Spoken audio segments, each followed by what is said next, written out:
Hello world, I'm Robin Catling and this is Write On. Join me in my author journey as I delve into the craft of writing, bringing you tools, tips and lessons learned the hard way so you don't have to. Foundations of a Dirty Draft.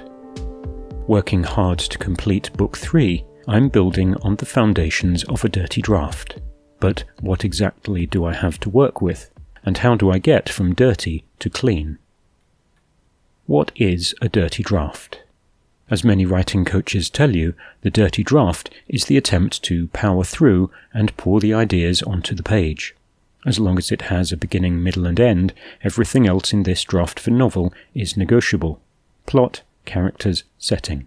You can play fast and loose for the sake of getting something close to the idea of your story down in words. Forget about grammar, syntax, even complete sentences. The dirty draft can read like a fever dream as long as it points at the bare bones of the story. Outlines of scenes, bits of dialogue, snatches of character and setting description.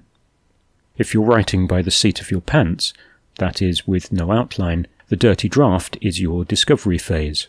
If you're a plotter, the dirty draft is the first structured attempt to turn your outline into prose. Work fast and break things. The rules of the dirty draft are work fast and break things. Editing is strictly verboten. The dirty draft is a write fast phase. Editing comes later. The dirty draft may not make any sense to anyone except you. That's fine. There's no metric of success or failure for a dirty draft, only whether it is complete enough to move on to revising and editing. Complete is itself a relative measure. That doesn't necessarily mean complete. The dirty draft of Book 3 came in at 50,000 words. The target length is 80,000, so there's a lot to fill in.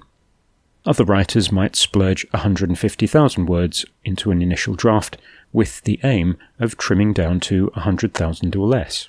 More important than the word count, does the draft contain enough of the plot, characters and setting to move ahead? Moving on up. So you have a dirty draft, now what? Revising or editing? First up is story structure or plot. Does the story hold up? Are the plot points and turning points in the right order? Do the story beats land in about the right place? Do the character arcs rise and fall in the right rhythm? Is there a path to transformation from the opening to the ending? Playing all the right notes. I'm playing all the right notes, but not necessarily in the right order. So said Eric Morecambe. This punchline from the legendary comedian stayed with me as I shuffled and reshuffled scenes and chapters for Book 3. The structure needed a lot of work before I moved on to the detail of character development. The plot is packed with incident, but the original sequence made no sense. The stakes didn't rise consistently through Act 2, so I reordered much of the plot. I didn't change what happened, just when. I moved important revelations later in the plot for maximum impact. This gave me some continuity issues where some scenes no longer flowed from one to the next. Intros and outros clashed. Action and sequel scenes broke apart. Following the changes, the plot now moves along much faster and with escalating stakes. Foundation and Empire. Yes, I do cheesy subheadings. Stay with me. My dirty draft is the foundation of the finished manuscript. I get this right, I have something solid to build on. I know I can usefully spend time expanding incomplete scenes, refining dialogue and description. I can insert interiority and introspection where the characters react to certain events as they work to topple the evil empire. Ta-da, that's what you call a payoff. That's what I'm setting up in my dirty draft. Promises, progress and payoffs.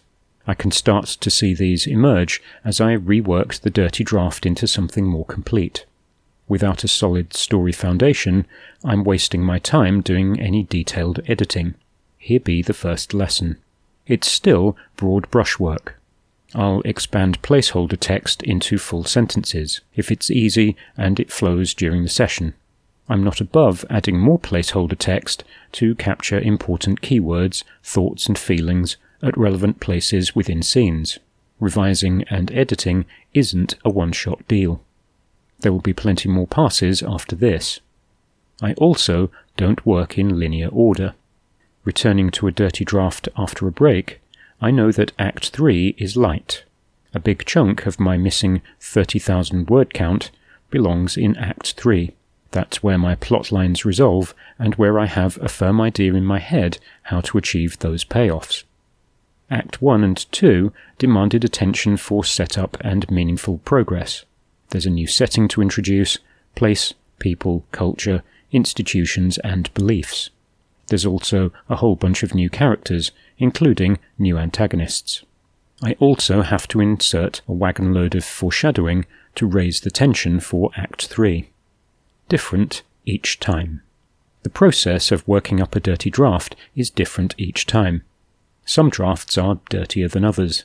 Book 1 had a difficult beginning until the plot came together.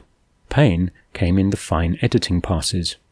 Book 2 progressed reasonably smoothly, the overall tone of the narrative proving most difficult.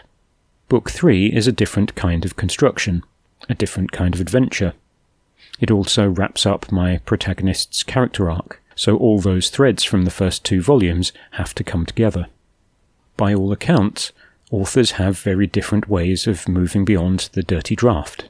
It's not uncommon to employ a different process for each book, which is reassuring. The thought of a production line process hints at a very dull set of cookie-cutter books. 6 weeks in. I'm 6 weeks into refining the dirty draft of Book 3. It's still dirty. I'm still building upward and outward from the foundations. There's another 18,000 words of infill to go before I hit target, but that's fine. I know some scenes are thin. There's plenty of description to add in to achieve the richly detailed setting. Action and sequel scenes have yet to pair up. And there's a lot more interplay between characters to find.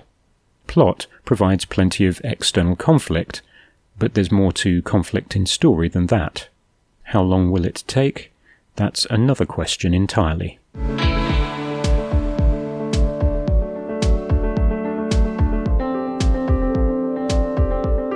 That's all for this time. Thanks for stopping by. You can like and subscribe to the channel, or go to robincatling.info to check out the blog.